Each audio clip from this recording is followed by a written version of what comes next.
গেলে নাকি শরিয়া কায়েম করবে না, এই জাতীয় একটা কথা বলা হয়েছে না?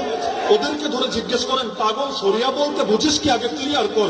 শরিয়া মানে খালি চোরের হাত কাটা, শরিয়া মানে খালি কেউ জিনা করলে পাথর মেরে মেরে ফেলা, এর বাইরে শরিয়ার কোনো শিক্ষা নাই। আর আল্লাহ যেটা বলেছেন সেটাই তো শরিয়া, নবী যেটা শিখিয়েছেন সেটাই তো শরিয়া। জামাত কি বলছে? ক্ষমতায় গেলে ইনসাফ কায়েম করব। ইনসাফ কি শরিয়াত না? বৈষম্য দূর করব, এটাকে শরিয়াত না? গরিব দুঃখীর হক আদায় করব, এটাকে শরিয়াত না? নারীদের ইজ্জত নিয়ে কাউকে ছিনিয়ে নিয়ে খেলতে দেবো না, এটা শরিয়াত না? আরে তোমরা শরিয়াত বলতে বোঝাও কি? শরিয়াত বলতে বোঝাও কি? এমনকি তারা যে প্রলোভন দিচ্ছে, ক্ষমতায় গেলে তারা শরিয়াত কায়েম করে উল্টিয়ে ফেলবে, এটা কোন শরিয়াত? গতকালও তো আমি দেখেছি, আমি নিজ কানে ভিডিও, সরাসরি তো ছিলাম না, এই মাঠের কথা বলছি।